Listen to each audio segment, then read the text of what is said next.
the shadow of Colorado's rugged Rocky Mountains, in the year 1882, a miner's secret lingered where no sunlight dared to reach. The townsfolk spoke of him in hushed tones, never using his name, as if naming him aloud could awaken the horrors concealed in his cave. Locals referred to him simply as the miner, a figure whose presence was as ordinary as any other laborer by day and as terrifyingly unknown by night. He moved silently through the mining town, a man of few words, his hands calloused from years of striking rock and prying veins of precious ore, yet his eyes carried a glint that unsettled those who met his gaze. There was something about him that did not belong entirely to the world above ground. Whispers began when miners returning from the depths noticed peculiar things: tools left where they shouldn't be, meals disappearing from the communal kitchens, and, most disturbingly, strange noises echoing through the abandoned shafts, scraping, scratching, sometimes muffled cries that vanished as quickly as they came.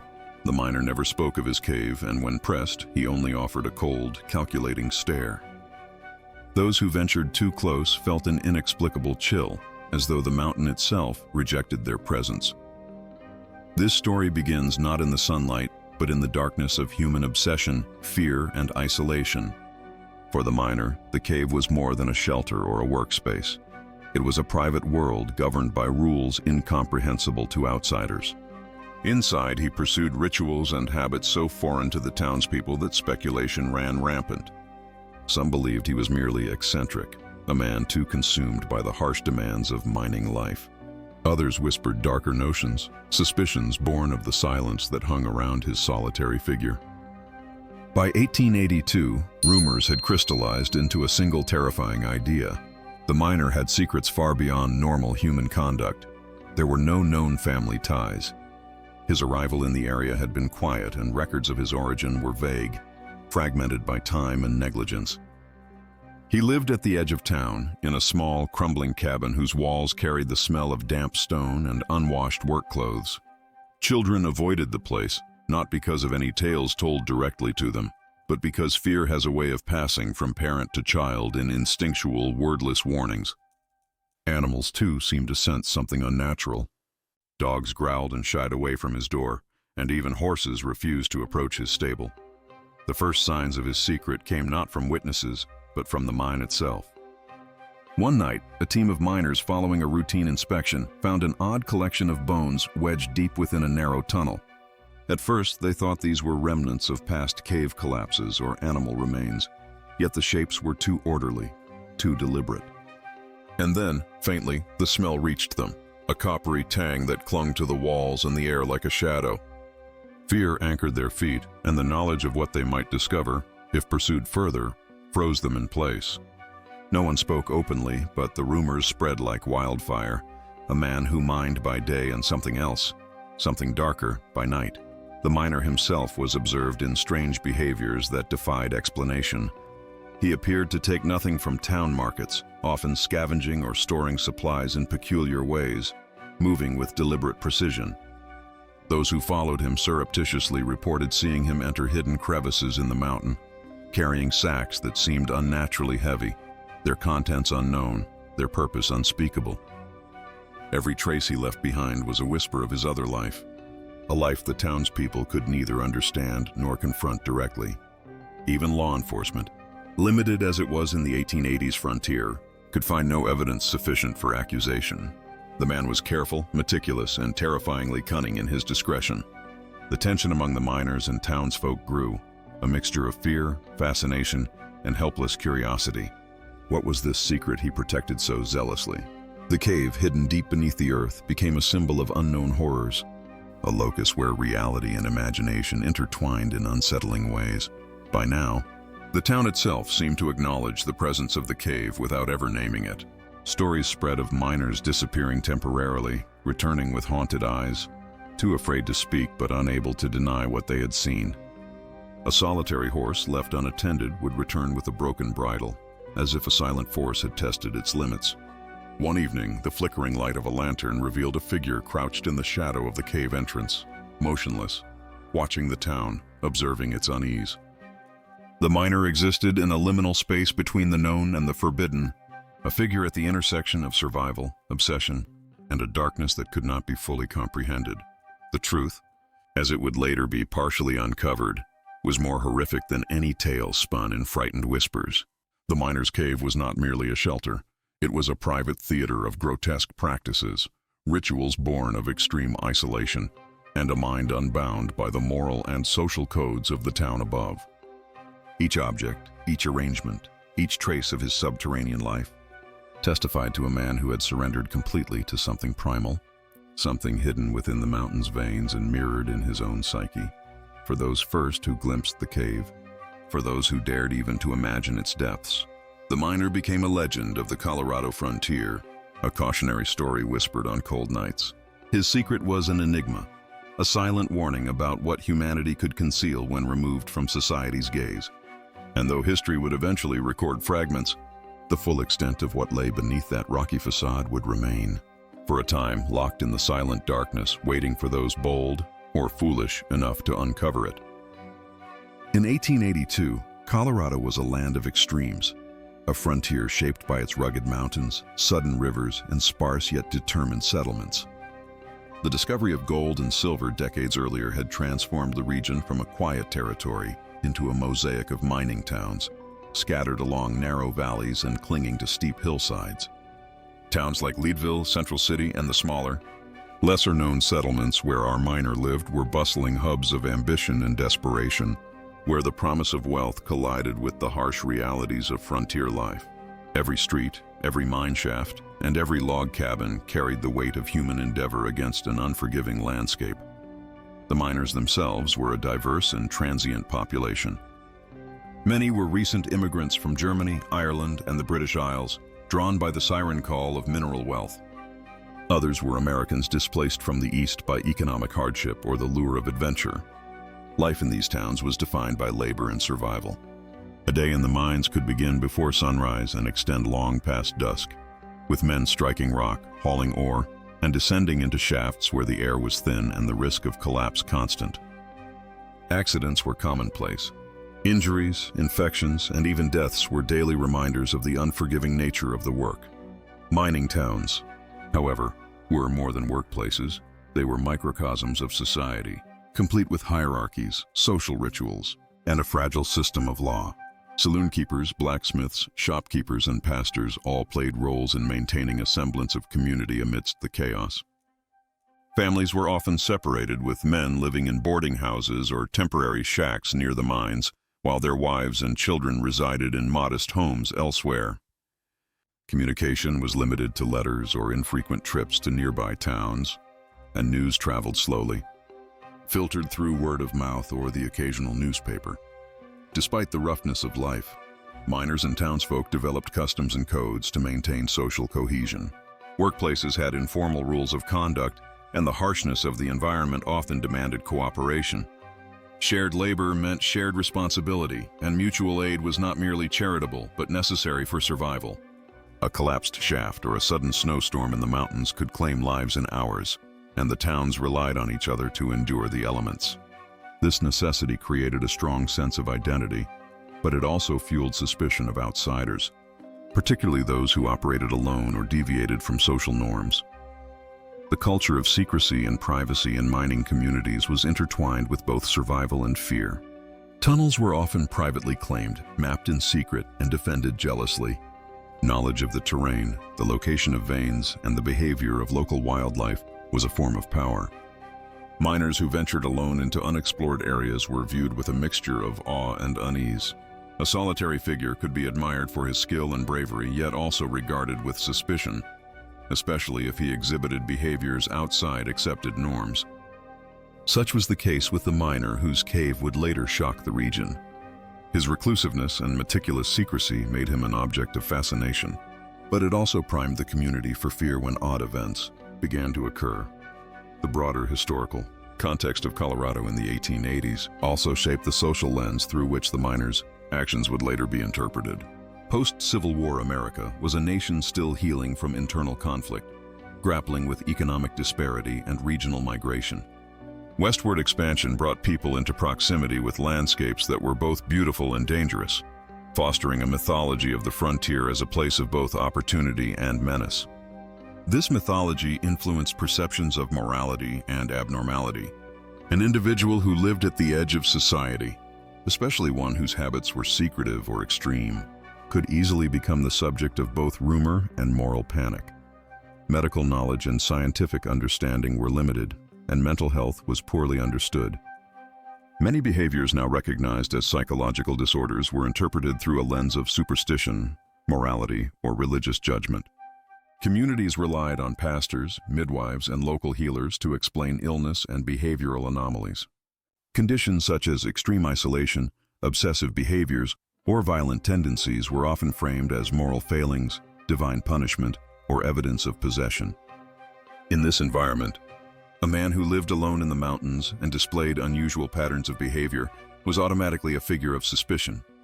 Religion also played a central role in shaping the social fabric of mining towns. Protestant denominations predominated, with churches acting as centers of moral guidance and social gathering. Ministers wielded significant influence, offering counsel, performing ceremonies, and providing moral frameworks for understanding everyday life. Religious narratives often colored interpretations of misfortune and sin, making communities more inclined to view unexplained phenomena as spiritual or supernatural in origin. In the case of our miner, these religious undercurrents would intersect with fear and rumor, heightening the sense of dread surrounding his secretive lifestyle. Economically, Colorado in the 1880s was a land of contrasts. The promise of gold and silver brought wealth to a few but left many in precarious conditions. Inflation, supply shortages, and limited access to medical care made life tenuous. Survival often depended on resourcefulness and cunning. For a miner living at the edge of society, the ability to hoard resources, navigate hidden tunnels, and avoid communal oversight was both practical and strategic. Such behaviors, while rational in the context of frontier survival, could appear deeply unnatural or sinister to those unfamiliar with them. The environment itself reinforced these social dynamics. The Rockies offered both protection and isolation, creating natural fortresses where a determined individual could live largely undisturbed. Deep forests, sharp ridges, and hidden caves provided concealment, while the elements blizzards, landslides, and torrential rains acted as barriers to intrusion. Survival in these regions required not only skill but also an intimate understanding of the land, making the miner's abilities both respected and feared. His knowledge of the terrain, coupled with his unwillingness to integrate fully into society, set the stage for the events that would later define his dark legacy. Even leisure in these towns reflected the precariousness of life. Gambling, drinking, and storytelling were forms of escape from the constant threat of danger and monotony of labor. Music, dance, and informal theater offered moments of communal relief, but these moments were brief and fragile, always overshadowed by the realities of mining life. In such a context, anomalies stood out starkly. A man who did not participate in communal routines, who kept to himself, and who conducted strange nocturnal activities would inevitably become a subject of fear and speculation. By understanding this historical and social backdrop, it becomes clear that the miner's story is not merely about individual malevolence. It is a story shaped by geography, economy, culture, and the limitations of human understanding. His secret cave, hidden in the heart of the Rockies, was not only a personal refuge, but a stage upon which the anxieties, fears, and superstitions of the 19th century mining community played out. The interactions between man, society, and environment created a context in which rumors could fester, horror could be imagined, and reality could become inseparable from legend. The Colorado frontier was a world where the line between human ingenuity and human darkness was thin, where a miner could be both a skilled laborer and a figure of inexplicable dread. In this landscape, secrecy was a tool, isolation was survival, and abnormality was amplified by the very conditions that allowed life to persist in such harsh terrain. Understanding this context allows us to see the miner not merely as a criminal or eccentric, but as a product of a time and place where extremes were normalized, and human behavior could manifest in ways the outside world could scarcely comprehend. As the town's collective consciousness absorbed the peculiarities of this figure, the stage was set for the unfolding of incidents that would captivate and horrify. Every rumor, every unexplained disappearance, Every night spent hearing strange noises from deep within the mountain added layers to a narrative that intertwined human history, frontier hardship, and the uncanny. The miner's life and actions could not be separated from the harsh realities and social dynamics of 1880s Colorado. He was a mirror reflecting the fears and tensions of his community, a living embodiment of the frontier's capacity for both opportunity and terror. The first incident that drew attention to the miner's secret began subtly, almost imperceptibly. Miners returning from the lower shafts reported hearing faint noises from a previously abandoned tunnel. The sound was not the usual echo of falling rock or clinking metal. It was irregular, almost deliberate. Some described it as scratching, a rhythm that seemed to pause when they listened too closely, only to resume again with a sharpness that made the hairs on the back of their necks rise. At first it was dismissed as rodents or wind through the crevices, but when several miners independently reported the same sounds, curiosity turned into unease. One evening, a young assistant miner named Elias followed the noises, lantern in hand, down a narrow winding shaft. He thought he had found an unusual rock formation until he realized that the shapes he had glimpsed were not stone at all, but a collection of objects arranged with precise, almost ritualistic care. Shadows danced across the walls as the lantern flickered, revealing what appeared to be a crude workstation, tools organized in ways that suggested methodical, repeated use. Elias felt the air grow heavier, oppressive, and the familiar scent of damp earth was now mingled with a sharp, metallic odor. His heart pounded, and instinct told him to flee, but fascination rooted him to the spot. The next incident occurred with a miner named Thomas, who had been working near the mountain's eastern incline. He stumbled upon a hidden crevice while seeking shelter from a sudden hailstorm. Curiosity led him inside, only to find evidence of human-like modifications to the rock. Tunnels carefully widened, niches carved into stone for unknown purposes. He heard the sound of water dripping from above, each drop echoing like a metronome, measuring time in a space where time itself seemed suspended. Thomas retreated quietly, not wanting to alert others, yet the unease lingered, and he could not shake the sense of being observed by an unseen presence. Several weeks later, a more disturbing discovery was made. Miners working in the central shafts noticed that their tools were being taken or displaced in ways that suggested intention rather than accident.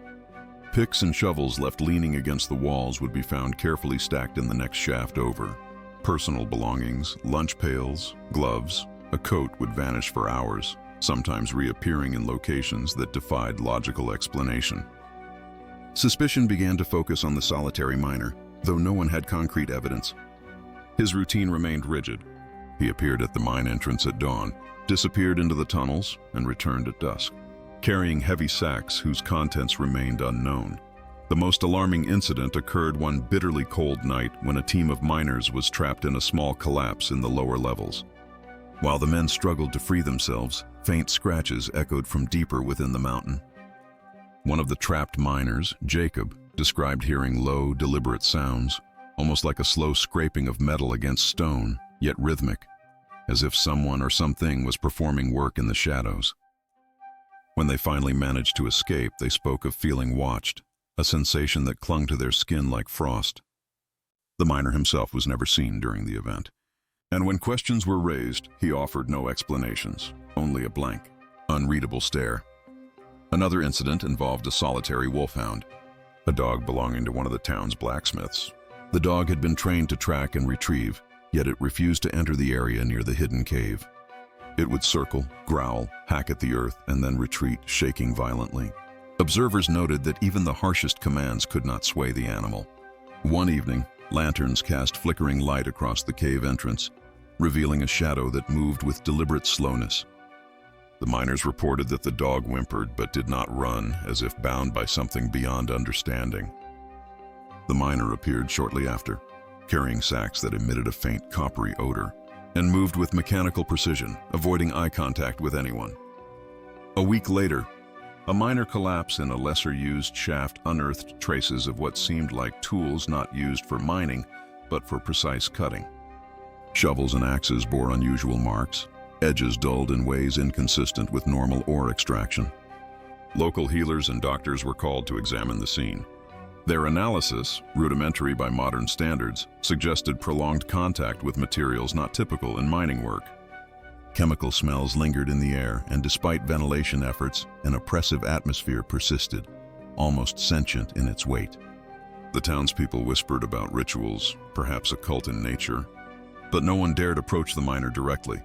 One particularly harrowing incident involved the collapse of a temporary support beam in a shaft the miner had been working near alone. Miners arriving shortly afterward found a series of meticulously arranged items: small piles of earth, rock fragments sorted by size, and markings in the stone that resembled diagrams or instructions. The miner's presence was evident only through these arrangements, each one precise, calculated, and intentionally hidden. Those who tried to clean or remove the objects reported an immediate sense of vertigo, nausea, and panic, as though the mountain itself resisted interference. Over time, more townsfolk reported strange phenomena: distant lanterns moving through abandoned shafts when no one should have been there, the faint sound of hammering deep underground at midnight, and even the sensation that the walls themselves were watching. Children spoke of hearing voices, adults spoke of seeing fleeting shadows, and the miner remained a silent, motionless figure at the edge of the town. Each incident added layers to a growing narrative that the cave was more than a physical space. It was a psychological labyrinth, where fear, obsession, and isolation converged. Even the smallest accidents became enmeshed in this aura of dread.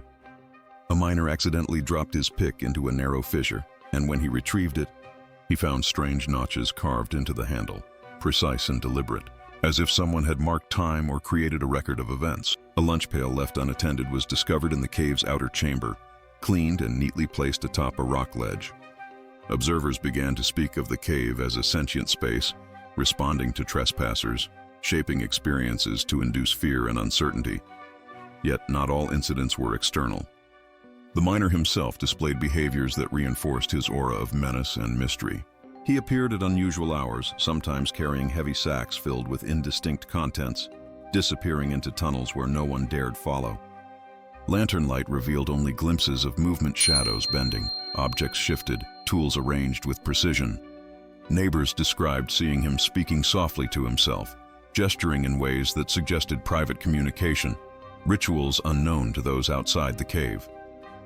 Every encounter heightened speculation, and every observation deepened the sense that something was profoundly wrong. Rumors escalated to a point where miners dared not enter certain shafts alone. They formed groups, moving cautiously, whispering warnings to each other, eyes scanning for the faintest movement. Even then, incidents continued. Unexplained marks on walls, tools carefully repositioned, sounds echoing in impossible patterns.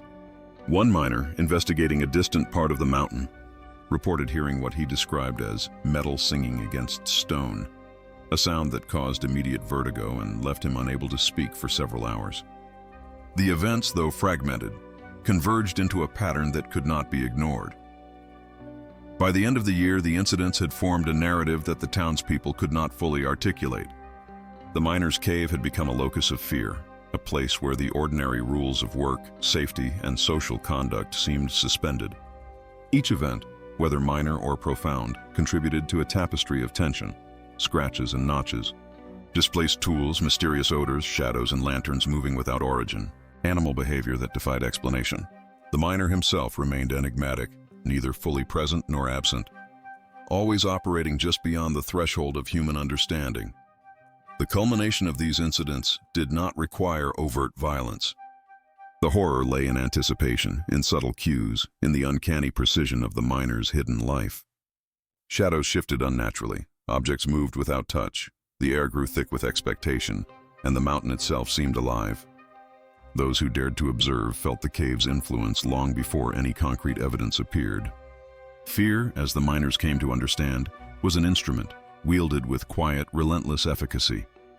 Even after many incidents passed into memory, the legacy of these events remained vivid. Miners spoke of them in hushed tones, townsfolk recounted them at dinner tables, and children learned to avoid certain areas by instinct rather than instruction. The cave was no longer merely a physical space.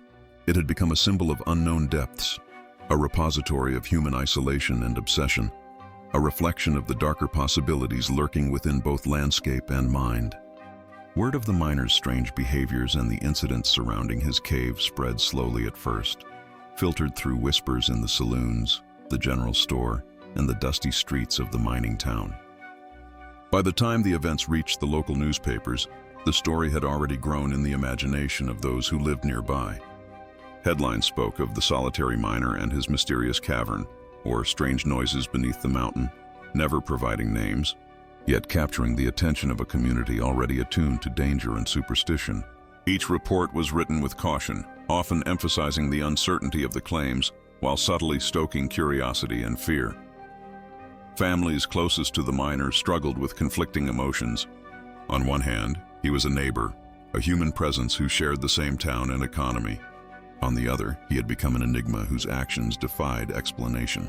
Women whispered warnings to their children, instructing them to avoid the areas where the miner worked or to never venture near the shadows of the cave. Men in the town debated his sanity over evening fires, their voices low, filled with a mixture of fascination and apprehension. There was sympathy, too, for a man whose isolation was so absolute, whose life was so divorced from ordinary society.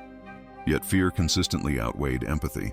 Local doctors were called upon to assess what few concrete signs existed. They could examine the miner only indirectly through observations of his behavior and the traces he left behind in the caves. Their analyses were limited by the scientific understanding of the 1880s.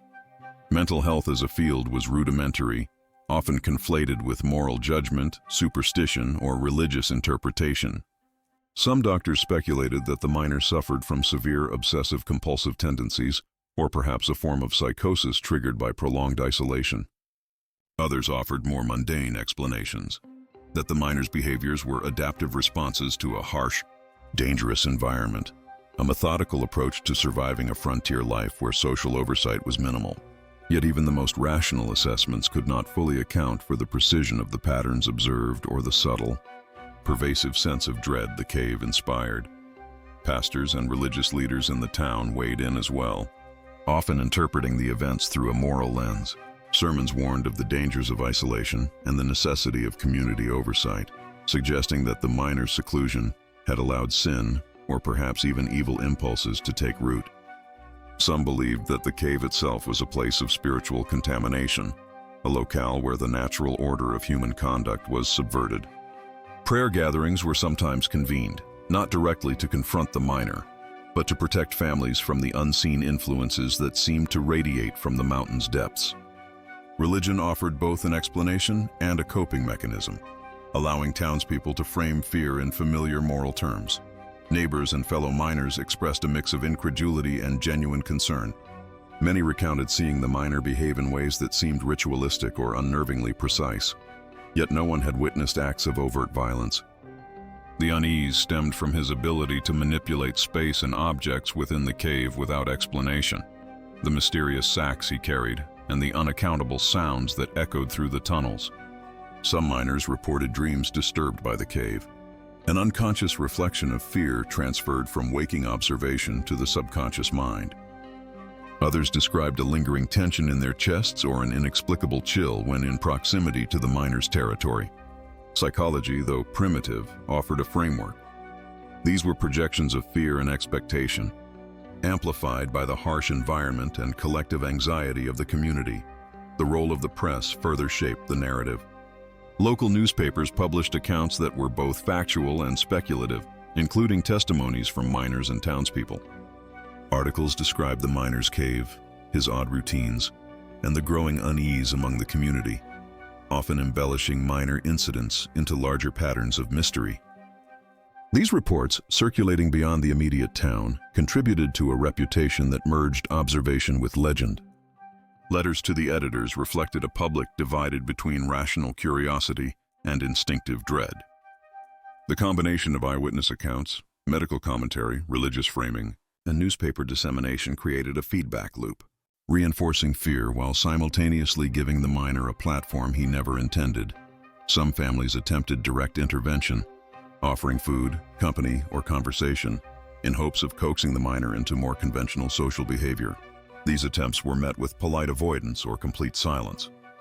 The miner's responses were calculated, often neutral in expression, yet unmistakably firm in maintaining distance. The psychological impact on those reaching out was profound. Frustration, worry, and sometimes guilt, as helpers wondered whether their caution or failure to engage had contributed to a potential tragedy. For many, the miner's inaccessibility was itself terrifying, a living reminder that isolation could amplify human eccentricity into something unknowable and threatening. Beyond individual reactions, the town collectively developed strategies for coping. Miners would travel in groups when entering tunnels near the cave, sharing observations to confirm consistency and reduce individual vulnerability. Families reinforced boundaries around children, reinforcing cautionary tales about the mountain man who lived beneath the earth. Social gatherings frequently involved discussions of the miner, his habits, and the cave, blending rumor with fact to create a narrative that allowed people to contextualize their fear.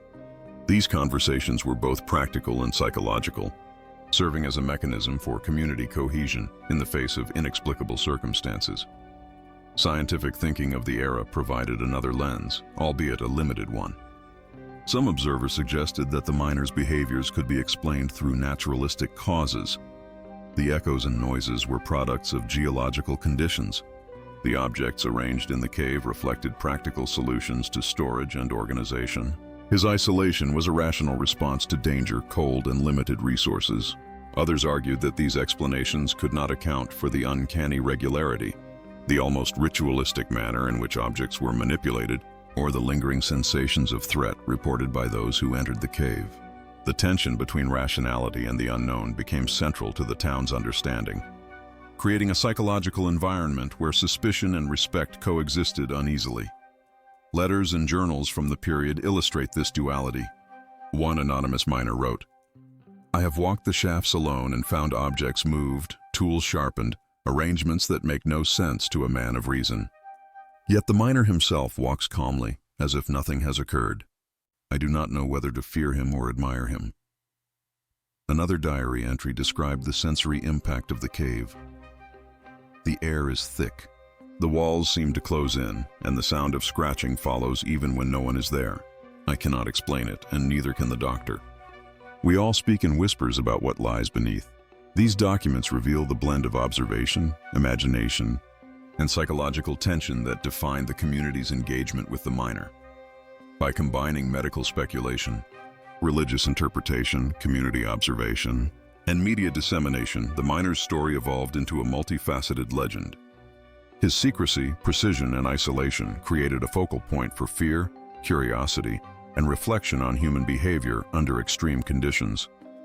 The town's reactions were not merely about morality or danger, they were about understanding, interpreting, and negotiating uncertainty. The miner's cave became a mirror, reflecting both the limits of knowledge and the anxieties of a society balancing frontier hardship, isolation, and the unknown. Even decades later, accounts from descendants of townspeople reveal the lingering psychological impact. Stories passed down in families retained the sense of tension and awe, emphasizing both the miner's mystery and the community's response. These narratives highlight the ways humans cope with behaviors outside societal norms, blending observation, superstition, and emerging scientific thought to create coherent, if partial, understandings of otherwise unknowable events. In conclusion, the reactions of the miner's contemporaries were complex, layered, and intertwined with the social, cultural, and scientific frameworks of the 1880s. Families worried, doctors speculated, pastors preached, neighbors watched, and newspapers documented, each adding a unique lens through which the miner's behaviors were interpreted. The combination of fear, fascination, and speculation solidified his story in the collective memory, demonstrating how communities navigate the intersection of isolation, secrecy, and perceived abnormality. The miner's secret, though partially concealed, left an indelible mark on the town, shaping perceptions of morality, sanity, and the boundaries of human behavior. It was a cold, moonless night when the culmination of months of unease unfolded. The miner had been unusually quiet for several days, vanishing into his cave at times that were neither dawn nor dusk. Rumors had grown into anxious whispers. Strange lights had been glimpsed, fleeting shadows moved unnaturally, and the air in town carried a subtle metallic tang that unsettled even the most hardened miners. Something was stirring deep within the mountain, and it was impossible to know whether it was the miner himself or the accumulated tension of 100 incidents that had come to life. A small group of miners, emboldened by curiosity and growing impatience, decided to investigate. Lanterns flickered against the rough walls of the cavern's entrance, casting long, quivering shadows that seemed to move independently. Each footstep echoed ominously, amplified by the natural acoustics of the tunnels. As they advanced, the temperature dropped, the cold biting at exposed skin, and the scent of damp stone mixed with the faint metallic odor that had become synonymous with the miner's presence. There was no sound except their breathing and the occasional drip of water from the ceiling. Yet even in that silence, they felt watched. Deeper inside, the cave opened into a narrow chamber, walls slick with condensation. Here, the miners' arrangements became apparent. Tools were stacked with meticulous precision, rocks sorted by size, and objects placed in geometrical patterns that hinted at methodical thinking beyond ordinary necessity. The miners paused, exchanging uneasy glances. Every instinct screamed to leave, yet fascination anchored them. It was as though the cave itself demanded observation, a silent assertion of power over those who entered. A sudden movement caught their eyes. In the far corner, the miner appeared, not with aggression, but with deliberate calm. His presence was unnerving. There was no expression, no hint of recognition for the intruders, only a motionless observation that seemed to penetrate the mind. The lantern light reflected off the surfaces of his tools and rocks, revealing minute scratches, odd carvings, and traces of activity that suggested long hours spent in silence. The miners realized then that the cave was more than a workspace. It was a private domain governed by rules they could not understand. One of the miners, trying to steady his shaking hands, reached toward a pile of rocks. Instantly, the miner shifted, small but deliberate movements that repositioned the rocks before they were touched. The subtlety of his actions created a heightened sense of tension, as though the cave itself was alive and responsive. A low scraping sound echoed from deeper within the chamber, rhythmic and deliberate, untraceable in origin. The miners froze, hearts pounding, unable to discern whether it was the miner moving, something else in the cave, or a trick of their minds in the oppressive darkness. A minor collapse occurred suddenly, a beam giving way somewhere deeper in the tunnel. Dust filled the air, reducing visibility and choking the miner's lungs. The scraping sound intensified, echoing in the narrow chambers like a chorus of unseen presences. Shadows lengthened unnaturally against the walls, and the sense of being enclosed by the mountain became suffocating. The miner moved silently, disappearing into a narrower crevice and reappearing moments later in a place no one could have predicted. The sacks he carried now empty, yet leaving traces that suggested meticulous sorting and concealment. The tension escalated further when the miners stumbled upon a series of notches carved into the stone. They were precise, repetitive, almost like a coded record, yet no one could decipher their meaning. The rhythm of scratching, the faint metallic odor, and the methodical arrangement of objects created a crescendo of sensory input that was impossible to ignore. Every instinct screamed danger, every sense heightened to perceive anomalies in movement, sound, and light. The cave was no longer merely a location. It had become a sentient environment, amplifying fear and anticipation with each step deeper into its chambers. At one point, a miner accidentally knocked over a small pile of stones. The sound reverberated through the cave, and the response was immediate. The miner, previously motionless, adjusted the pile with swift, precise movements, restoring the arrangement as if correcting a disturbance in a sacred order. The subtlety of his actions amplified the tension. The miners realized that they were not intruding upon an ordinary man's workspace, but participating in a domain where every action mattered, where rules unknown to them governed the space. A sudden gust of cold air swept through the chamber, extinguishing several lanterns. In the darkness, the miners' senses were acutely attuned to every creak, drip, and subtle movement. Shapes flickered in their peripheral vision, shadows bending against the walls in ways that defied logic. The metallic scent grew stronger, suffocating yet compelling, pulling their attention toward deeper recesses. Whispers barely audible seemed to emanate from the walls themselves. Each miner felt an overwhelming sense of being observed, evaluated, and judged by forces beyond understanding. One of the miners, straining to keep calm, observed the miner lifting a tool with slow, deliberate precision. The movements were neither threatening nor casual. They were a choreography, a ritual of intent and control over the environment. The room felt alive, responsive, a network of cause and effect that the intruders could barely perceive.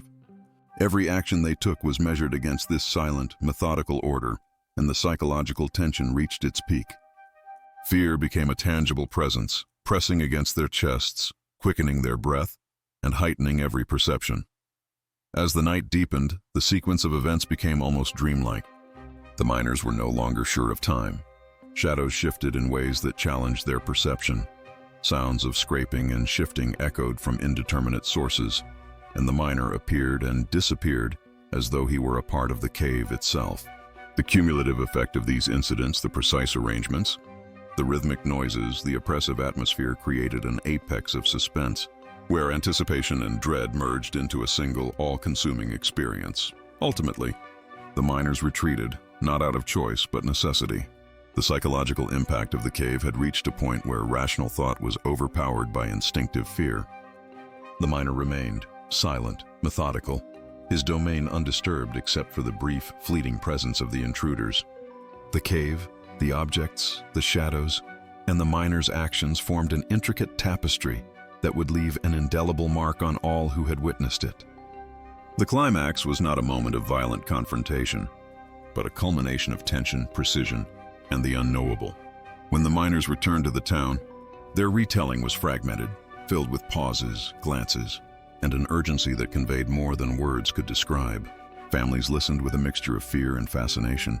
Doctors and pastors analyzed the accounts, and the local press distilled the night into cautious reportage. Yet none could capture the full scope, the sensory weight, the psychological pressure, the omnipresent sense of observation that defined the miners' cave. The event entered the lore of the town, a story told to illustrate the boundaries between ordinary life and the extraordinary, between human understanding and the unknowable. By the end of the night, the cave had achieved a terrifying equilibrium. The miners' secret remained intact. The intruders transformed from curious observers into witnesses to a space where logic, expectation, and ordinary perception were suspended. The climax had been reached not through dramatic confrontation, but through a relentless, pervasive layering of subtle, uncanny incidents that left both body and mind tense, attuned to every detail and profoundly unsettled. The psychological landscape of the cave, the miners' actions, the arrangement of objects, the ambient sounds, and the oppressive atmosphere created a peak experience of tension, the apex of fear born from isolation, mystery, and methodical control. The story of that night would resonate far beyond the cave. It became a defining moment, shaping how the town perceived not only the miner, but the very landscape they inhabited.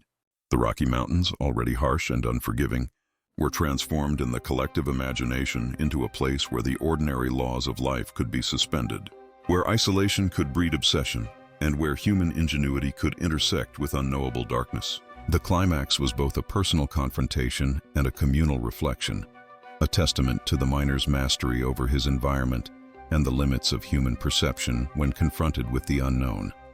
In the years that followed, the miners' cave remained a silent enigma, a place the townspeople spoke of in whispers but rarely approached. Time did not diminish the memory of the climactic night. If anything, it amplified it.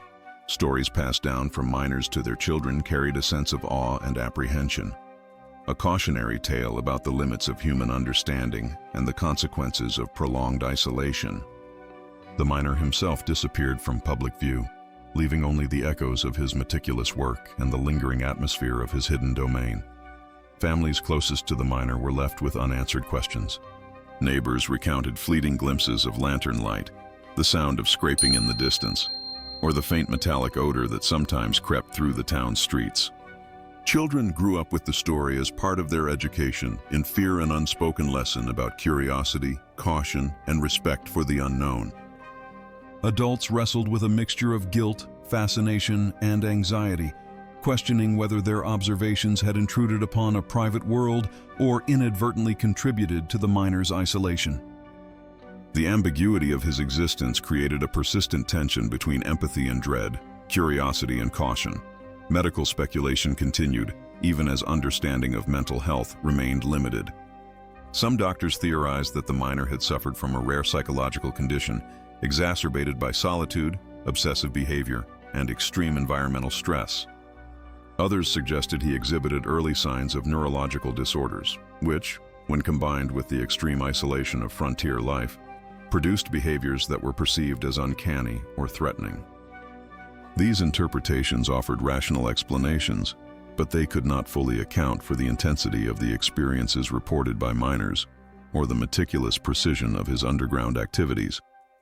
The cave itself seemed to amplify the effects, creating a feedback loop between human perception and the environment.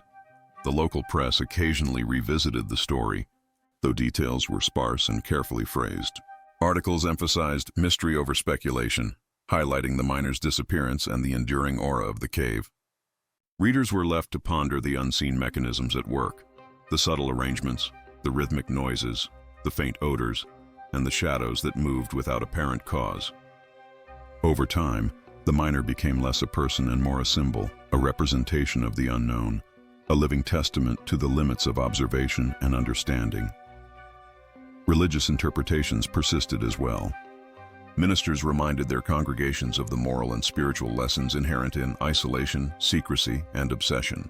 The miner's cave was framed as a metaphorical place where human folly and spiritual vulnerability intersected. Prayer gatherings occasionally included references to unseen forces in the mountains, emphasizing communal vigilance and moral awareness.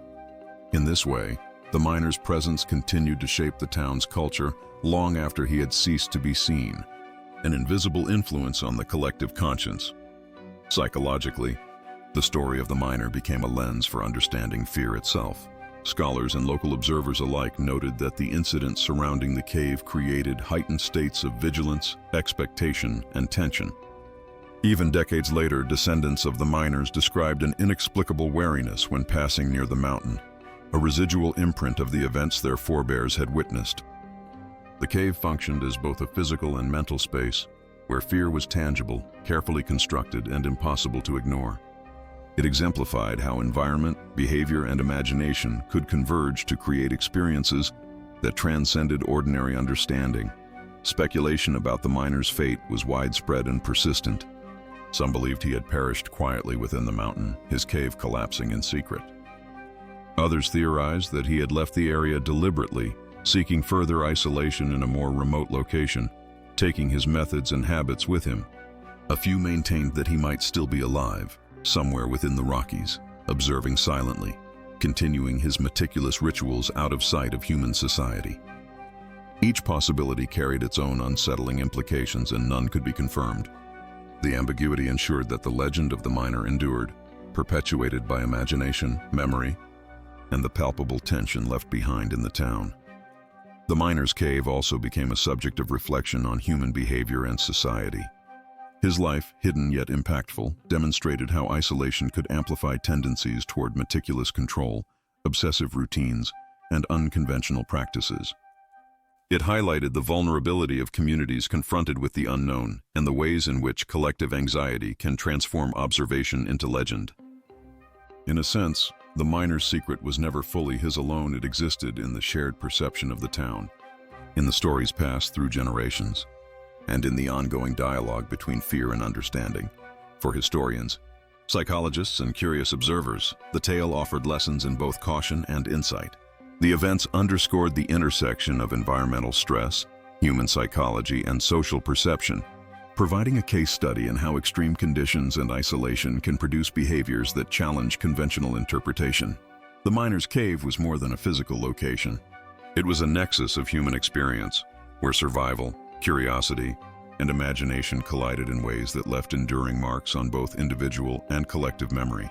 Even now, those who venture near the area report a subtle shift in atmosphere, a faint impression that the mountain remembers, that the cave exists beyond the limits of ordinary observation. Shadows appear in peripheral vision, metallic tangs linger faintly in the air, and a low rhythmic echo sometimes carries on the wind. Whether this is the continuation of the miner's rituals, a trick of the environment, or a psychological imprint passed through generations, no one can say for certain. What is undeniable is the persistence of mystery, the way the story continues to evoke fascination, apprehension, and reflection on the delicate boundaries between human understanding and the unknown. The miner's legacy, shrouded in secrecy, has become inseparable from the landscape itself. His life, his behaviors, and his cave form a continuum of experience that spans observation, rumor, and imagination. Communities remember not just the incidents, but the psychological and cultural impact of living in proximity to something or someone beyond comprehension. In the end, the miner is both a figure of history and a symbol, a reminder that human behavior, when pushed to extremes by environment, isolation, and necessity, can produce phenomena that linger in memory long after the events themselves have passed. And so, the cave remains silent and unyielding, a monument to curiosity and caution, to the mysteries of the human mind and the shadowed depths of the Colorado mountains. Those who encounter its story are left with the same mixture of awe and unease that gripped the miners and townsfolk of 1882. It is a tale without resolution, a reflection on the thin line between observation and imagination, and a testament to the enduring power of mystery in shaping human experience. The miner may be gone, yet his secret continues to breathe, hidden yet palpable, a quiet, relentless presence in the folds of history and memory.